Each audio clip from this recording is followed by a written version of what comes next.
Hey everyone, welcome to another episode of Mr. Payton Stories. We'll focus in on my middle school experience. I had some time over at, Estrella, Desert Sands, Boardman.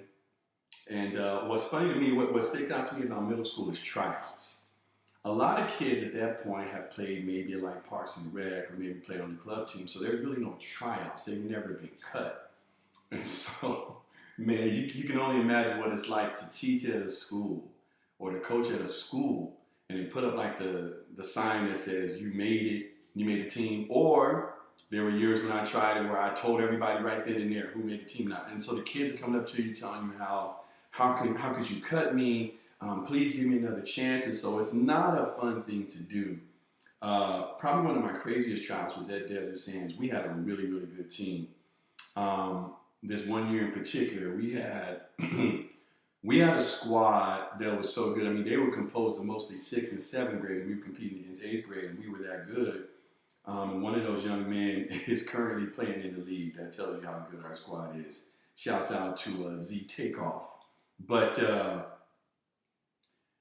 I had about 110 kids come to tryouts. I'm not lying. And so fortunately, we had like 4 basketball courts side by side. Again, we're outside, you guys. This is not one of these fluffy schools where you got a nice gym. So we outside.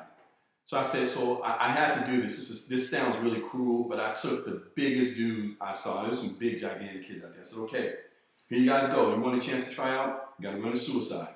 I'm going to give you, and those of you who run suicide know this is a lot of time.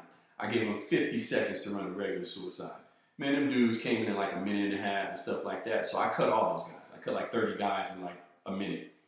Whoa. Coach, you haven't seen me shoot my three-pointer. I said, it doesn't matter if you can shoot a three-pointer if you can't run a suicide in less than a minute. So that was 30. So now I'm down to like 70 guys.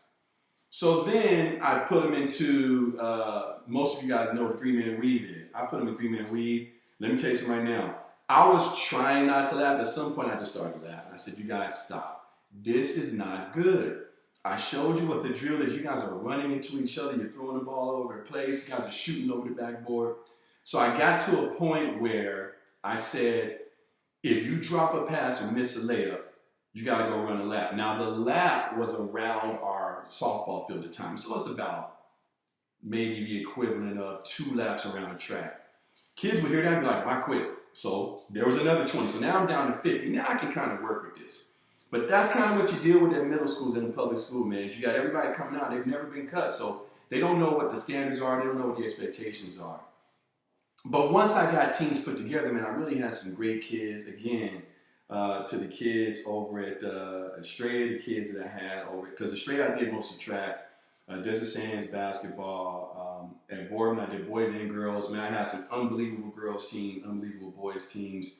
And what I remember probably the most fondly about those teams is, man, of the parents. I used to do this thing, whether it was boys or girls, after we had a game, win or lose, I'd have this huddle, but I want the parents in the huddle. I don't have my parents standing on the side. I want them in. Because at that time, if you want to talk to me about your kids' playing time or you didn't like the plays I ran, like, let's do it right now. Mostly I didn't have that issue. Every now and then it would be something like, hey, coach, we're not going to be at practice tomorrow or whatever, something like that. And I think I avoided that because I just kept everything open. I didn't hide anything. I would tell my parents, look, I won't put your kid on my team if they're not going to play, but there's no guarantee with playing time. So I laid that stuff out early. And some parents, to their credit, would say, you know what, that I'm not interested in having my son playing. He's playing club somewhere else, or he's playing another sport. Or she's playing in another sport. No problem. And so, but man, my parents were just wonderful. You know, they came to the game supporting the kids. And if you're a parent out there listening to this, let me tell you something right now. You want your kid to be successful. I'm not talking about points.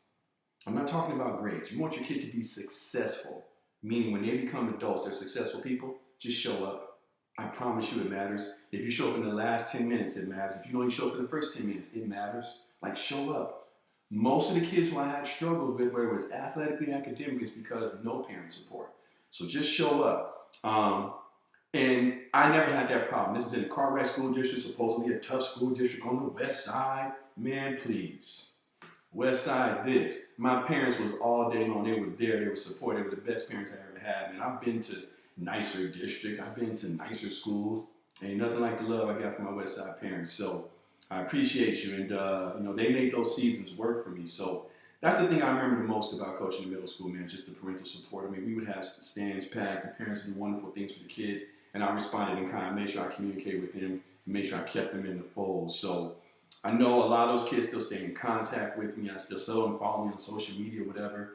And it's just good to know that they're still doing well and they're still trying to become better people. So, yeah, that's my middle school experience, man. I enjoyed every minute of it. And I'll probably get back to it here at some point soon. I've had some offers to go back to the high school level. I just don't know, man. With all the stuff that's going on now, I don't know if I'm interested in all these parents complaining and talking about this, that, and the other. Everybody thinks their kid is going to the league.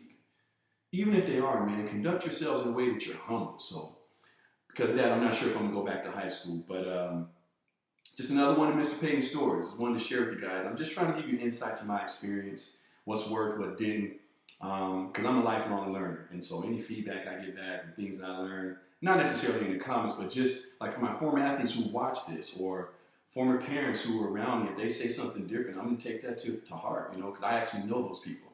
People who give me comments, if I don't know you, I'm just going to kind of take it with a grain of salt. But if I know you, I'm going to take it to heart. So, again, thank you for paying attention. Hope you enjoyed it. Hope it gave you some value.